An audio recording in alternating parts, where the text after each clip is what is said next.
ఒక యూనిట్ 2000 3000 కొనుక్కున్నారు షాప్. ఈరోజు 700 800 తీసుకొచ్చాం. ఉచితం ఇసుక అని చెప్పి ఎంత దాంట్లో దోపిడీ చేశారో మీకు అర్థమవుతాం. మద్యం పాలసీ తీసుకొచ్చారు, మద్యంలో విపరీత దోపిడీ చేశారు. ఈరోజు జైల్లో ఉంటున్నారు. ఈరోజు ఆ కొత్త పాలసీ నిజానికి ఇది చాలా అంటే ఎక్కువ మంది కోరుకున్నారు.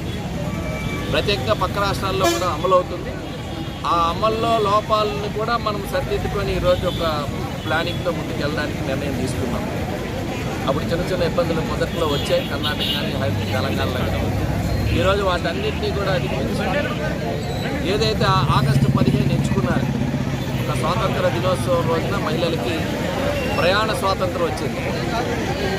భర్తలను అడగక్కర్లా, వారి దగ్గర స్వయంగా సంపాదన ఉండక్కర్లా, ఎక్కడికైనా నేరుగా వ్యక్తి.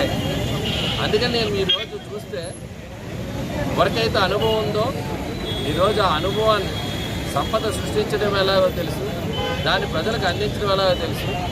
ఎప్పుడు కూడా గత 5 ఏళ్ళలో ఎప్పుడు కూడా ప్రభుత్వ ఉద్యోగస్తులకి 1వ తారీఖు జీతాలు పడిన పరిస్థితి లేదు. సందర్భం ఎప్పుడు కూడా 15వ తారీఖు వరకు వస్తుంది. ఎప్పుడు వస్తుందో కూడా తెలియదు. వాళ్ళు ఈఎంఐలు కట్టలేక వాళ్ళు ఏదైతే స్కీముల్లో తీసుకున్న వాళ్ళందరూ కూడా వాళ్ళన్నీ కూడా ఎన్పీ అకౌంట్లు అయిపోయినాయి వాళ్ళందరూ. సో అలాంటి రోజుల నుంచి ఈరోజు 1వ తారీఖు జీతాలు ఇస్తున్నామంటే పాలన గాడిలో పెట్టడంలో ఆ అనుభవం ఎంత ఉపయోగపడిందో మీ అందరికీ తెలుసు. అంతా అందువల్ల జాప్యమైనా జరిగిందని నేను భావిస్తాను.